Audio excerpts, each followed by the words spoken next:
오늘은 민수기 2장 말씀을 묵상하겠습니다. 민수기 2장은 각 지파의 진 배치와 진행 순서에 대해서 말씀하고 있습니다.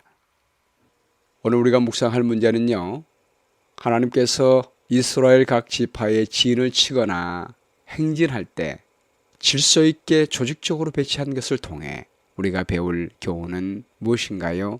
라고 하는 것입니다. 어떤 일을 하든 하나님이 우리와 함께 하셔서 도우신다면 모든 문제는 해결됩니다. 레위기는 하나님이 우리와 함께 하시는 방법을 말씀하셨습니다. 민수기는 하나님이 우리와 함께 하사 어떻게 협력하여 하나님의 뜻을 이루시는지를 보여주십니다. 오늘 본문의 말씀은 우리 가운데 거하시며 하나 되어 일하시는 하나님의 모습을 보여주고 있습니다. 1절 말씀 보겠습니다. 여호와께서 모세와 아론에게 말씀하여 이르시되 이스라엘 자손은 각각 자기의 진영의 군기와 자기의 조상의 가문의 기호 곁에 진을 치되 회막을 향하여 사방으로 치라. 민수기에서 매 장마다 강조되는 것은 여호와께서 모세와 아론에게 말씀하시되 란 말입니다. 이것은 하나님이 이스라엘의 군대의 총사령관이 되셔서 이스라엘 중에 함께하사 친히 지휘하시는 모습을 보게 됩니다. 하나님이 주인이 되시고 모세와 아론은 부하가 되어서 하나님의 뜻을 받드는 모습을 보는 것입니다. 하나님께서는 이스라엘 가운데 임재하사 세심하게 이스라엘 백성들이 텐트를 치거나 이동할 때도 어떻게 해야 될지 자상하게 말씀해 주고 있습니다. 그리고 어떻게 질서 있게 이동하며 하나님의 뜻을 이룰지를 말씀해 주십니다. 먼저 동편에 위치한 지파를 향하여 말씀하십니다. 3절 말씀이에요. 동방해 돋는 쪽에 진칠 자는 그 진영별로 유다의 진영의 군기에 속한 자라. 유다 자손의 지휘관은 암미나답의 아들 나손이요 그의 군대로 기수된 자가 74,600명이며 그 곁에 진칠 자는 이사갈 지파라. 이사갈 자손의 지휘관은 수알의 아들 느다넬이요 그의 군대로 기수된 자가 54,400명이라. 그리고 스불론 지파라. 스불론 자손의 지휘관은 헬론의 아들 엘리압이요 그의 군대로 기수된 자가 57,400명이니 유다 진영에 속한 군대로 계수된 군인의 총계는 186,400명이라. 그들은 제1대로 행진할지니라. 행진할 때 가장 앞에 유다 진영에 속한 군대가 진행하라라고 말씀했습니다. 다음은 남편에 위치한 지파에 대해서 말씀하십니다. 10절 말씀이에요. 남쪽에는 르우벤 군대 진영의 군기가 있을 것이라. 르우벤 자손의 지휘관은 스데울의 아들 엘리술이요 그의 군대로 계수된 자가 46,500명이며 그 곁에 진칠 자는 시므온 지파라. 시몬 자손의 지휘관은 수리삿대 아들 슬루미엘이요 그의 군대로 계수된 자가 59,300명이며 또 갓 지파라. 갓 자손의 지휘관은 루엘의 아들 엘리아삽이요 그의 군대로 계수된 자가 45,650명이니 루벤 진영에 속하여 계수된 군인의 총계는 151,450명이라. 그들은 제2대로 행진할지니라. 루벤이 가장 먼저 언급이 됐지만 행진할 때는 유다가 가장 먼저고 루벤 진영에 속하는 군인들이 두 번째로 행진하게 하셨습니다. 그리고 가장 중앙에 레위 지파를 두십니다. 17절 말씀이에요. 그 다음에 회막이 레위인의 진영과 함께 모든 진영의 중앙에 있어 행진하되 그들의 진친 순서대로 각 사람은 자기의 위치에서 자기들의 길을 따라 앞으로 행진할지니라. 세 번째 진행할 지파를 말씀하십니다. 18절 말씀이에요. 서쪽에는 에브라임의 군대의 진영에 군기가 있을 것이라. 에브라임 자손의 지휘관은 암미우스의 아들 엘리사마요, 그의 군대로 기수된 자가 45,000명이며 그 곁에는 므낫세 지파가 있을 것이라. 므낫세 자손의 지휘관은 부다술의 아들 가말리엘이요, 그의 군대로 기수된 자가 42,200명이며 또 베냐민 지파라. 베냐민 자손의 지휘관은 기드오니의 아들 아비단이요, 에브라임 진영에 속하여 기수된 군인의 총 계는 108,100명이라. 그들은 제3대로 행진할지니라. 그 다음에 북편에 위치한 지파를 말씀하십니다. 제일 마지막에 진행할 지파입니다. 25절 말씀에요. 북쪽에는 단 군대 진영에 군기가 있을 것이라.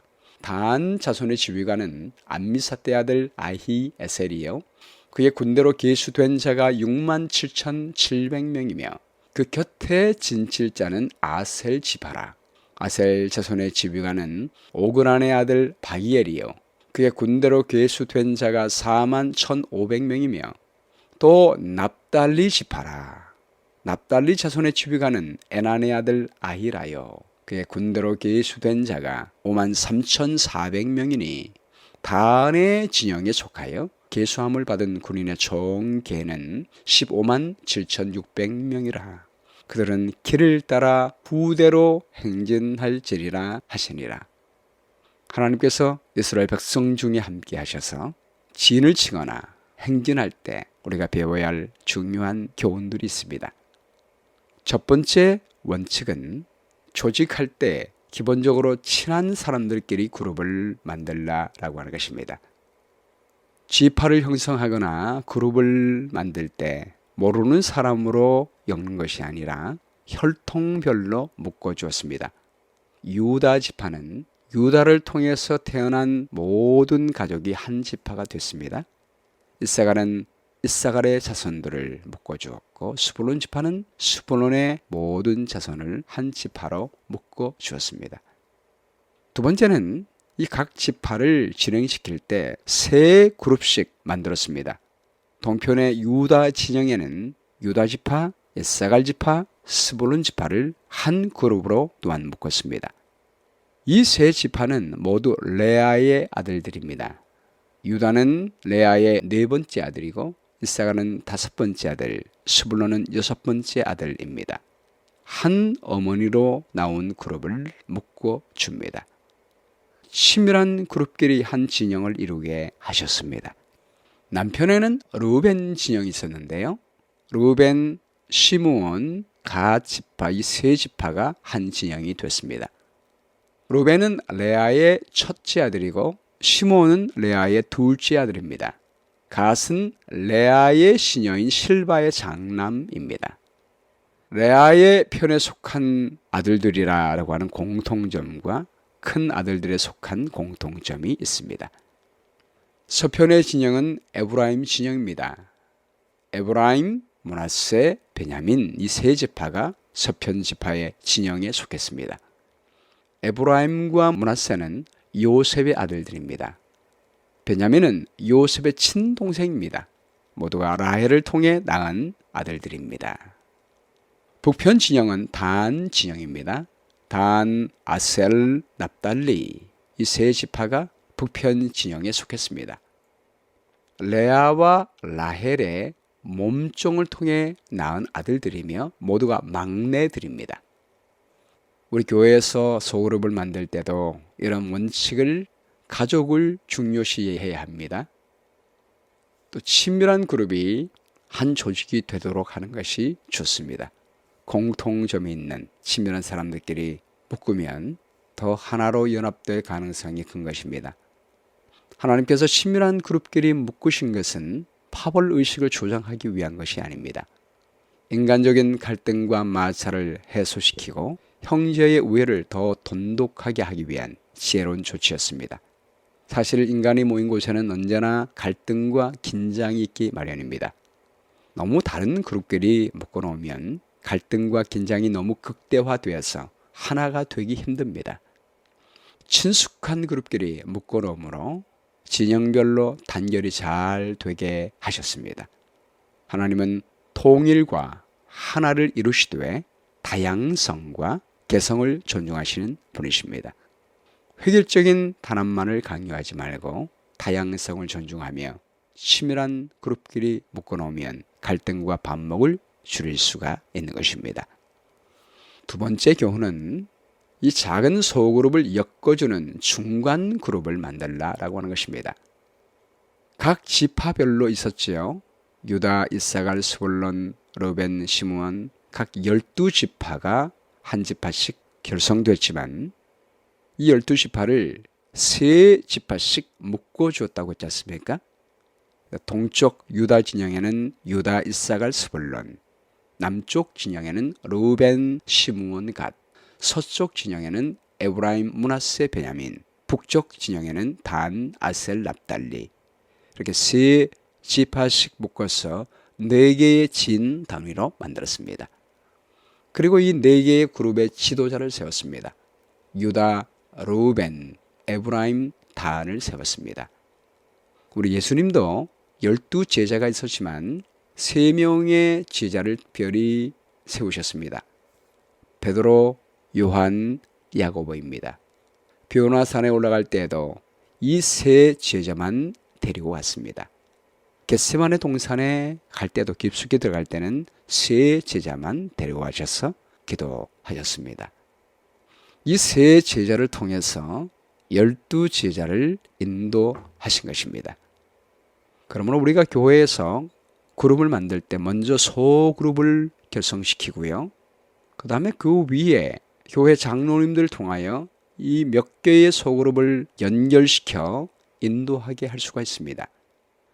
마치 10명의 19장을 거느리는 백부장이 있는 것처럼 또 10명의 백부장을 거느리는 천부장이 있었던 것처럼 작은 단위를 묶어주는 중간 형태의 그룹이 있어야 하는 것입니다. 소그룹이 있지만 중간 그룹이 있어서 그 중간 그룹을 통하여 전체가 하나로 움직일 수가 있는 것입니다. 세 번째 원칙은 각 그룹에 깃발이 있었습니다. 그 깃발에는 각 진영의 특성 있는 그림이 그려져 있었습니다. 항상 행진할 때나 진을 칠 때도 깃발을 세우고 그 깃발을 중심으로 진을 치게 되어 있습니다. 그 깃발을 보면 유다 지파의 깃발에는 사자가 그려져 있었습니다. 르벤 지파의 깃발에는 사람의 얼굴이 그려져 있었습니다. 에브라임 지파의 깃발에는 송아지의 형상이 그려져 있었습니다. 단의 깃발에는 독수리가 그려져 있었습니다. 사자는 왕 되신 예수님을 나타냅니다. 사자는 동물의 왕이지 않습니까? 사람은 인자 되신 예수 그리스도를 나타냅니다. 송아지는 종으로 봉사하시는 예수님을 나타냅니다. 독수리는 하나님의 아들 신성을 나타내고 있습니다. 이 네 특징이 사복음서에 기록이 되어 있습니다. 마태복음은 예수님은 우리의 왕 되심을 말하고 있습니다. 마가복음은 우리의 종이 되셔서 우리를 섬기시는 겸손하신 예수님을 나타냅니다. 누가복음은 인자 되신 예수님을 말합니다. 하나님의 아들이었지만 사람이 되셔서 우리의 모본이 되시며 우리의 대표자가 되셔서 구속하시고 그분의 형상으로 회복시키신 주님을 말하고 있습니다. 요한복음은 하나님의 아들인 예수님의 신성을 말하고 있습니다. 이 네 가지 진영은 하나님의 네 가지 성품을 드러내고 있었습니다. 각각 다른 개성을 가지고 있지만 모두가 하나님의 여러 가지 품성을 나타내며 모두가 하나가 될 수 있도록 연결시켜 주었습니다. 에스겔서에도 보면 하나님의 보좌를 들고 있는 네 생물이 있었는데요. 날개가 네 생물을 연결하고 있었습니다. 네 생물이 동쪽, 서쪽, 남쪽, 북쪽을 향하여 네 얼굴을 가지고 있었습니다. 동쪽으로 가고 싶을 때는 동쪽에 있는 유다를 따라 일제히 유다 쪽으로 갑니다. 남쪽으로 향할 때는 르우벤으로 향하여 진영을 따라갑니다. 각각 다른 방향을 향하고 있었지만 서로가 하나가 되어 일제히 움직이는 모습을 보게 되는 것입니다. 네 생물이 보좌를 움직일 때는 어디로 가든지 방향을 틀지 않고 그대로 향하기 때문에 빠르게 인도되는 것입니다. 네 바퀴 중간을 보면 손이 있었습니다. 손이 바퀴를 움직이고 있었습니다. 그 손은 예수님의 손을 말하고 있습니다. 네 지파를 움직이는 명령은 예수님이 움직이는 것입니다. 교회에서 독립적인 다양한 그룹을 가지되 모두가 다 예수님의 말씀에 순종할 때 하나가 되는 것입니다. 네 번째 원칙은 하나님의 진이 가장 중앙에 위치하게 한 것입니다. 레위 지파가 가장 중앙에 있었습니다. 제일 먼저 유다 진영이 행군할 때 앞장서고 그 뒤에 루벤 진영이 가게 되고 그 다음에 레위 지파가 하나님의 성소의 기물을 가지고 움직이게 됐습니다. 가장 중앙에 하나님이 임재하십니다. 그 다음에 에브라임 진영 그리고 단 진영이 마지막에 따랐습니다. 텐트를 칠 때도 가장 중앙에 하나님의 성소를 먼저 세우고 레위 지파의 사람들이 텐트를 치고 그 다음에 동서남북으로 진영을 쳐서 언제나 하나님의 성소가 중앙에 있었습니다. 하나님의 임재는 항상 진을 칠 때도 가장 중앙에 있었고 행진할 때도 가장 중앙에 있었다는 사실은 하나님이 우리 가운데 거하시며 우리와 함께 하신다는 것입니다. 이것은 예수님이 나중에 말씀이 육신이 되어 우리 가운데 가신다라는 말씀으로 성취되었습니다. 임마누엘, 하나님이 우리와 함께 계시다. 우리 가운데 거하심에 이 말에 헬라어 에스케노센 앤 헤민이란 말을 직역하면 그가 우리 가운데 장막을 치셨다라는 말이 됩니다. 여러분, 하나님의 영광이 언제나 우리 가운데 계신다면 우리는 언제나 승리할 수 있습니다. 언제나 생명이 넘칠 수가 있습니다. 오늘날 우리의 삶에도 마찬가지로 하나님을 우리의 마음의 중심에 모실 때, 하나님을 우리의 가정에 모실 때, 우리 교회의 머리로 모실 때 하나님의 임재가 우리와 함께 한다면 우리의 모든 삶은 승리하는 삶을 살 수 있게 될 것이며 하나님의 모든 뜻을 그분의 전능하신 능력으로 이룰 수가 있게 될 것입니다. 이제 마지막 부분은 완료된 배진을 말씀하고 있습니다. 본문 32절 말씀이에요. 이상은 이스라엘 자손이 그들의 조상의 가문을 따라 계수된 자니 모든 진영의 군인 곧 계수된 자의 총계는 60만 3,550명이며 레위는 이스라엘 자손과 함께 계수되지 아니하였으니 여호와께서 모세에게 명령하심과 같았느니라. 이스라엘 자손이 여호와께서 모세에게 명령하신 대로 다 준행하여 각기 종족과 조상의 가문에 따르며 자기들의 길을 따라 진치기도 하며 행진하기도 하였더라. 하나님이 가장 중앙에 함께 하시고 그 하나님의 명령을 따라 조직적이고 질서 있게 움직이게 될 때 어떤 사탄의 권세도 그들을 해할 수가 없었습니다. 민수기 23장을 보면요, 이 하나님의 백성들을 저주하려고 했던 거짓 선지자가 말하기를 하나님이 저주치 않은 자를 내 어찌 저주하며 여호와께서 꾸짖지 않으신 자를 내 어찌 꾸짖을꼬.